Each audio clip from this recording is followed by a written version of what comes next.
What's up, everybody? It's your girl. Everybody loves Juju 12. Welcome back. Just wanted to come up and say I'm still celebrating. Hey, listen, tonight's game. I want to thank everybody that joined me in the chat just to talk and I talk back but we most of all watch the game and just keeping me posted because my TV was tripping, but I was able to catch the action nevertheless. These two did not disappoint.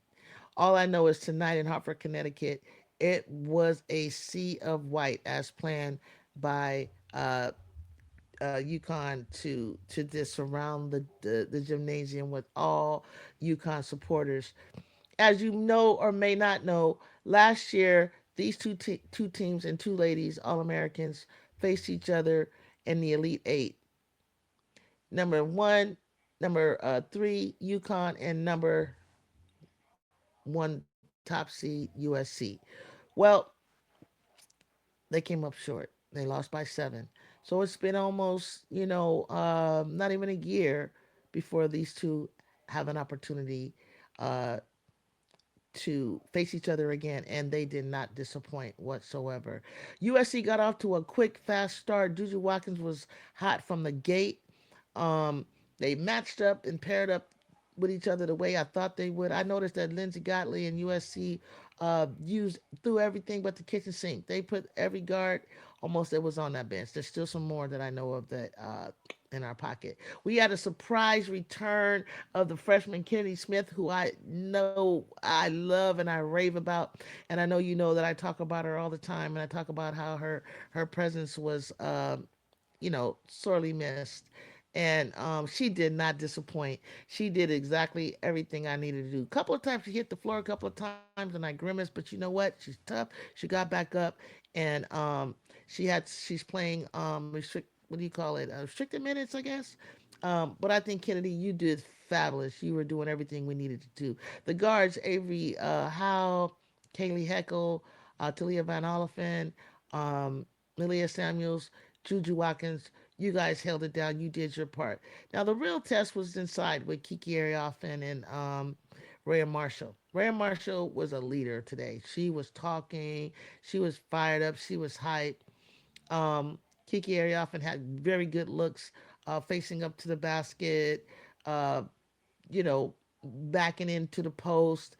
Offensively, they were great, but I think on the defensive end, um, and the rebounding, we did very, very well. We had about what 5 or so blocks. I can't remember.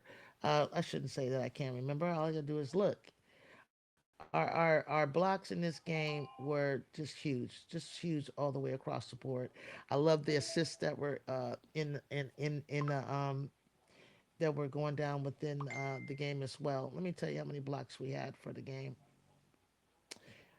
We had a total of seven blocks, two from two, one block from Malia Samuels, one from Heckle, one from no, that's Steels. Sorry, one block from Malia Samuels, three from Juju, and two from Rhea Marshall. Rhea Marshall was a very good rim protector tonight. Um, you know, we did really well on our turnovers too as a team. It looks like a lot, 18, but for the most part, for that came probably when the pressure of the press, was called put on us. But I think the refereeing was kind of like not fair tonight. They went to the free throw line way more times than we do. It was like the Trojans probably had one for one for the free throw line going into the what, third quarter, and they had been to the free throw line. What you know what, you know what it says to me. I can look at it this way, in terms of free fouls. The fouls on UConn didn't come too late, where they just could no longer uh, disguise their bias. Those referees, unbelievable. They they were not catching any fouls. But what I loved about the Trojans is how well they handled it. They wanted to they wanted to gripe. They wanted to go and talk to the ref. They wanted to be, you know, murmuring. But you can tell that they had set it as a purpose and were intentional with calming each other down, not letting not giving away their face. Body language was good out there. A couple of times there was a couple of letdowns, couple of, why didn't you throw me the ball? Kind of all that kind of stuff. They worked on it, and it will show up in film. You can't hide from film. If you're really doing film with your team, you got to point out all of those little things that can affect the morale, that can affect the chemistry that's on that floor. UConn, hey, say a lot of things. One thing I will say, Sarah Strong is fantastic freshman. You did a very good job.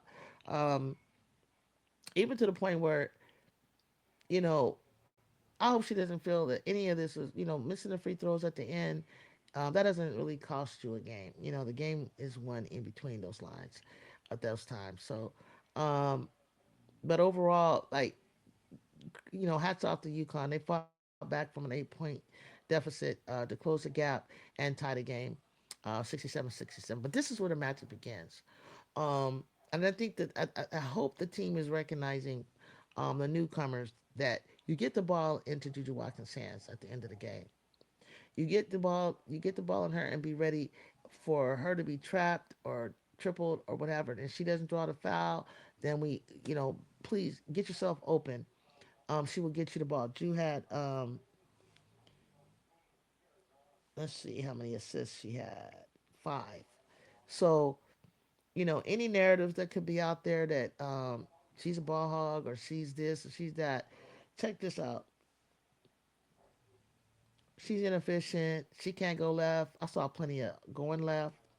I saw plenty of efficiency, 9 for 16. 3 out of 4 shots made at the 3 point line. 4 out of 5 free throws. Usually she makes 5 for 5.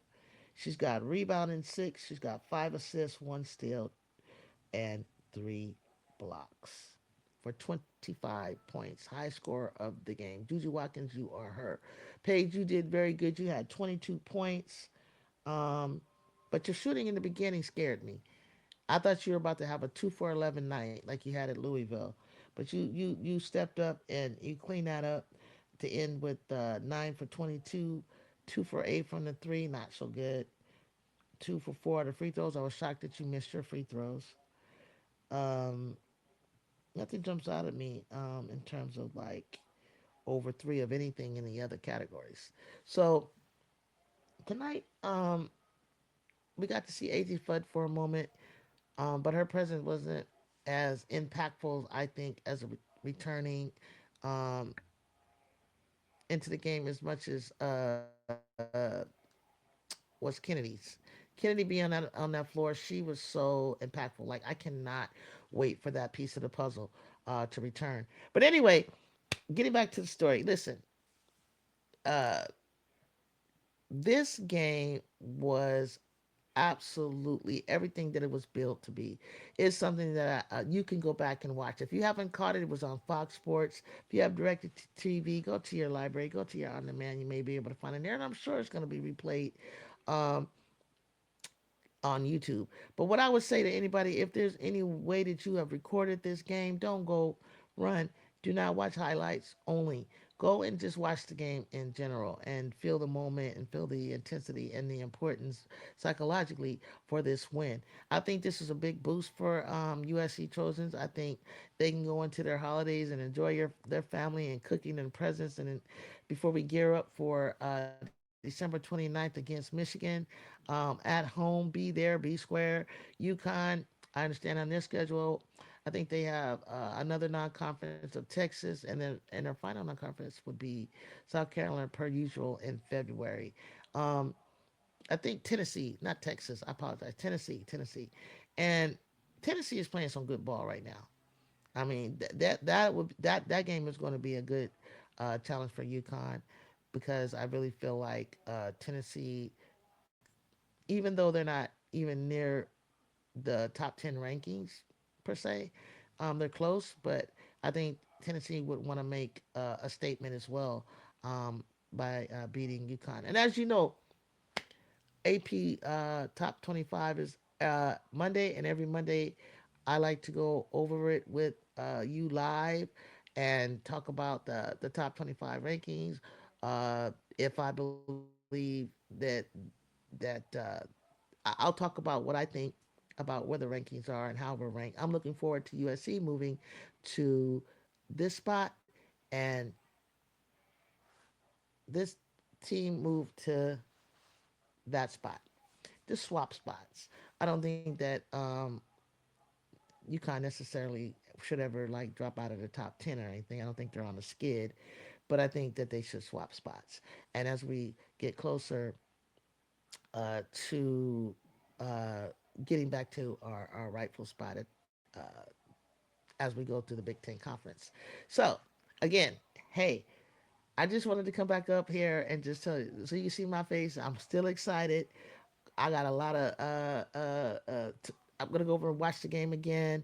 There's a lot that I missed, and just really enjoy this moment because hey, fight on. We're gonna continue to fight on. Again, as I told you, we're gonna start our conference soon, and let's enjoy the holidays. If I don't see you again, happy holidays, and Merry Christmas. Oh, but you can catch me every day next week on Set Stock Sports morning edition called Check Ball We Up, and I'm also featured on Set Stock Sports um, Wednesday nights timeout. So until then, be good, be blessed, and I'll see you soon. We out.